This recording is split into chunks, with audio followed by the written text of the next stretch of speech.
Hello, good morning guys, good morning people, and welcome again to this channel. So do I regret for my parents coming to Nairobi? Partially I regret, but also I am grateful. I am very grateful for that opportunity. So let me explain why. I think if I was brought up in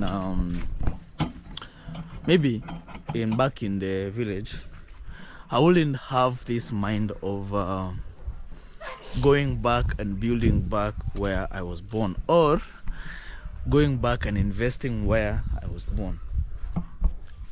If I was born in the village, kama ningezaliwa ushago, singekuwa na akili nilikuwa nayo, because a lot of people who live there semi hawana akili, but they don't know how to utilize that opportunity to invest back and give it to the community and all that.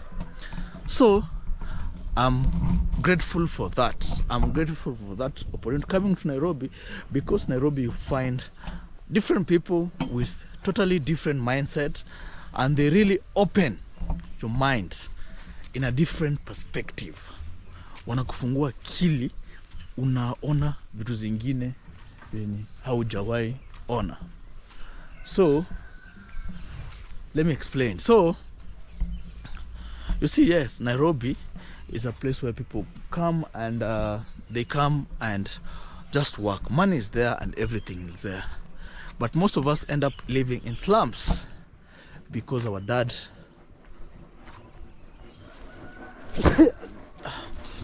couldn't afford expensive life and lifestyles. So we ended up living in slums. But at least there were resources like having a phone, a smartphone, YouTube. You can things like this, YouTubing and everything, and vlogging. It's very easy to find people who are doing this here in Nairobi or in the city than in the country. And it's people like me who will make like a village be known worldwide through YouTubing. You see? And that one can also open up opportunities for investors to come and check out and invest in different places. So that is how it goes.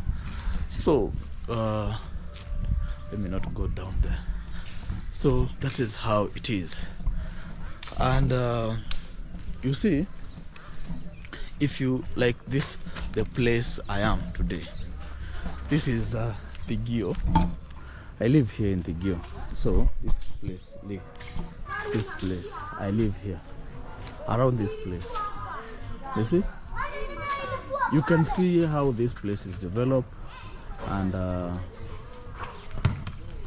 you can see like the amenities. When I walk around, you can see different things around this place, and that is how we show how a place has developed, through the lens, the power of the lens, so that you can never remain in darkness. So it's the same way Nairobi has taught us, like we can film and do these things, because up country is a very slow life, and also a very slow thinking. Not slow thinking, because you're comfortable and everything is just provided at your footsteps.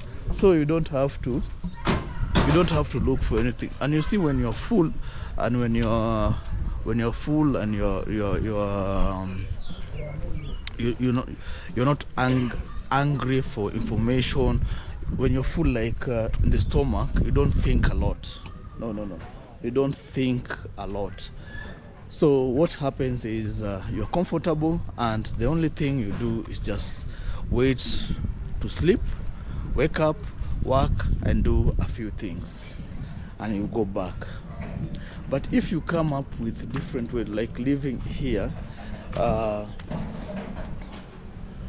you will see Nairobi. It will make you see different opportunities, how people are doing, watching these videos, and it will make you angry for information every single day. You're angry for information, and that's how you grow your mind. Niaje uko fiti? So that's how you grow your mind. And when you grow your mind, you become, I think you become something, not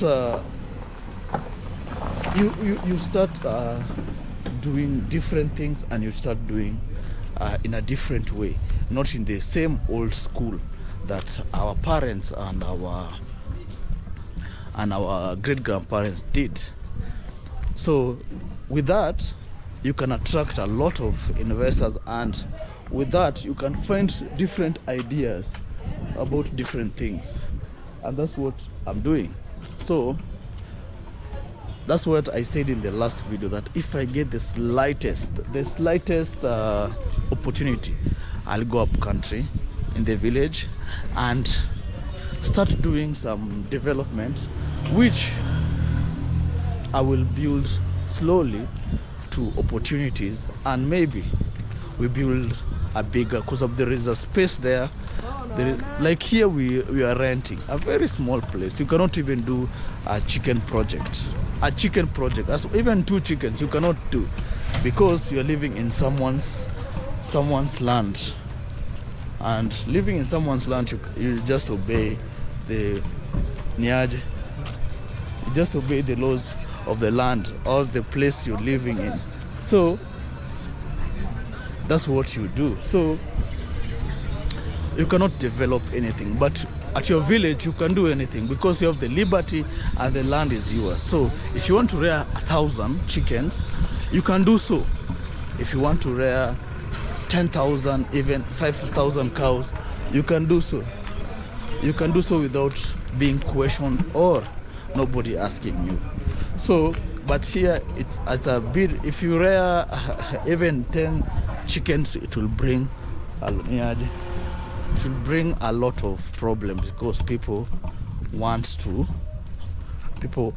will feel jealousy, and they'll think you're taking their place for commercial. You see, and you might be chased away. And so it's good to have your land and do your own projects in your land, because nobody can tell you anything, and nobody will interfere with your project, an outsider. And that's what I think. I told you I need the slightest opportunity, and just leave Nairobi and back to the village.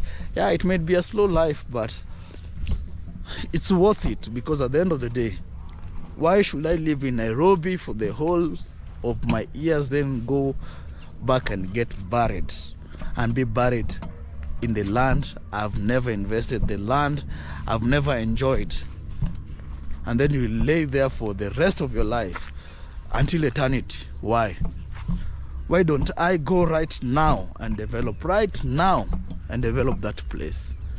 So with that, the slightest opportunity I'll get, I will head in that direction. And do a lot. So yeah, so I don't know, but first thing first, and I think God will help us, because most of us run in this, and you see Nairobi is like a small jail. It's just paying bills. Yeah, I know in the village, I know you can pay bills also, but not like eating big bills. Like here, every step it's a bill. If you hit someone's tomatoes, you pay. If just walking from one place to another, you have to pay. You have to take a matatu. You have to do this and this. And you see, that's a lot of expenses, but there's nothing that is coming in your end. Yes, there is a lot of business you're doing, but the same way you are doing business, the same way, the faster the money is coming, the faster it's leaving. And that becomes a very, very dangerous pattern. And if you follow that pattern for long, you'll end up becoming poor and not ending up having anything. And so it's good for you to break that pattern and start developing and making use of the land that has been there for long. And how will we start? We'll start by planting trees. We plant trees that can, I don't know, trees that can withstand dry climates, because now you have to start a project where, because you're not around most of the time, because now you have not settled, you have to go back and forth, back and forth, back and forth. So you have to start a project that will help you. It can maintain itself for around 3 months before you go back. 3 months before you go back. That's a project that can, before now you come to maybe a month.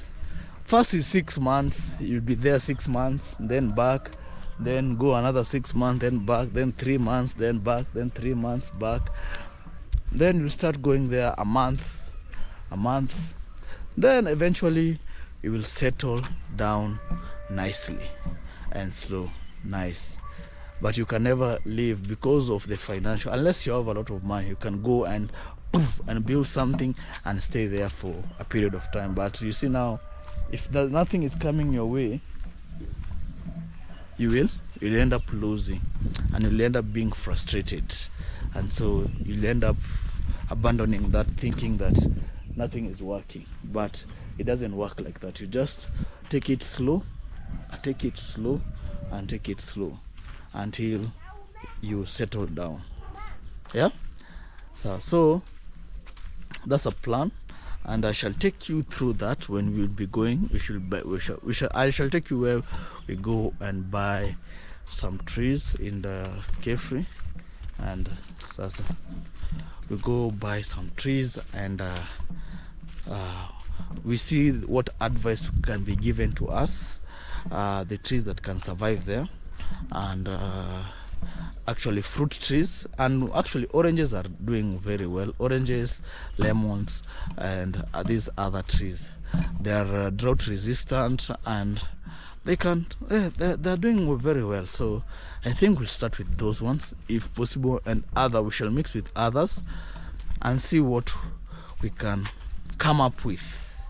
We'll see what we can come up with. So slowly by slowly, and we see what we can do. So that's my prayer and everything. So we go and we start. So God willing and God's guidance is very important. So thank you so much. I know I've talked a lot, and I don't know what I've talked in this video. Sometimes I just pour out my mind, and I don't know if it can help someone. I don't know if it can help someone, if it is helping me, but I think it's good just to document this, so that I think I can reference, I can go back in time and just see what I was thinking back then, and then maybe, yeah, I don't know what will happen, but I think it's a good way just to, I don't know, to document and just see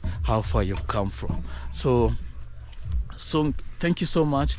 If you like this video, so you can leave a thumbs up, and you can also share and leave a comment on what can be done and what is a good way to be done. So you saw the land in the last videos, and so that is the land we are going to work on. And if you have a surveyor who can help, a surveyor or a map, someone who can help me with maps, it's very important. You can email me or call or WhatsApp me on that number down there. Thank you so much, and see you on the next video. Bye.